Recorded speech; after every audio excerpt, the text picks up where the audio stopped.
A. Alamat.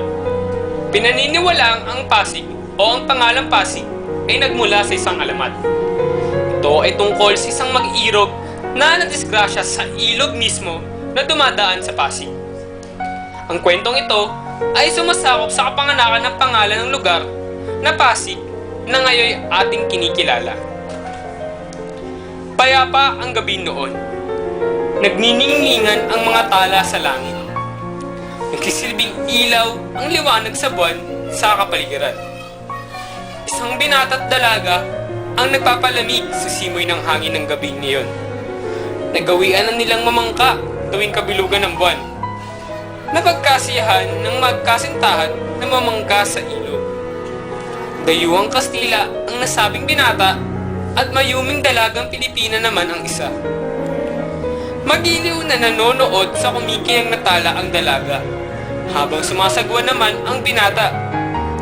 Masayang nagkukwentuhan ang dalawa sa gitna ng gabi nang pumalaot sila sa ilog. Ngunit, may napansin ang dalaga.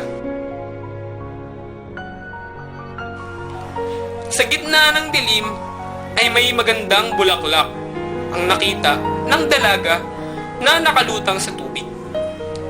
Agad niya itong inabot. Subalit, sa pag-abot niyang iyon, ang bangkang kanila sinasakyan ay nawala sa balanse at nahulog ang binata. Sa di inaasahan, ang binata ay hindi marunong lumangoy.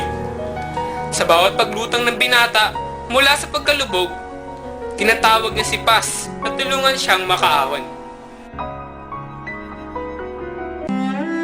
Pasigime! Pasigime!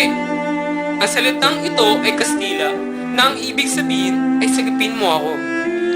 Sa kasawiang palad, hindi natulungan ng dalaga ang binata. Ang huling salitang nabanggit ng binata ay Paz-sik. Hindi na muling lumutang ang binata at tuloy na itong nalunod. Dahil sa pangyayaring ito, ang ilog ay tinawag ng Pasig o Ilog Pasig. Sa kabilang dako, pinaniniwalaan din na ang Pasig ay galing sa salitang Sanskrit na Pasis o buhangin na tumutukoy sa komunidad sa mabuhanging gilid ng ilog. Ayon sa ilang historiador naman ay sinasabing galing ang pangalan ng Pasig sa salitang Tagalog na mabagsik, na nangangahulugang marahas na pagkilos na maaaring maglarawan ng ilog na kung saan ang agos ay nagdadala ng mga kahoy mula Montalban patungong Maynila. Ito ay tinatawag ding mapaksik ng mga inchik sa Binondo, Maynila. Ang mapaksik kalaunay naging Pasig at pagkatapos ay Pasig. Maaari ding galing ito sa salitang pasigan na nangahulugang sa tabi ng ilog. Ngunit, ang tila pinakapananiniwalaang teorya ay ang mula kay Jose Villapanganiban, dating talektor ng institusyon ng pambansang wika. Ang Pasig ay lumang Sanskrit na tumutukoy sa ilog na umaagos mula sa isang katawan ng tubig patungo sa iba. At sa madaling sabi ay naglalarawan sa ilog dahil sa pagdaloy mula sa lawa ng Laguna patungong lawa ng Maynila.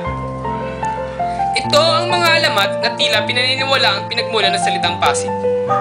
Ngunit, maniwala man tayo dito o hindi, sa ngayon ang pangalang ito ang ginagamit ng lungsod ng mga mamamayan nito. At ang kabuuan ng Pasig ay makikita pa natin at makikilala sa mga susunod na bahagi ng aming kwento.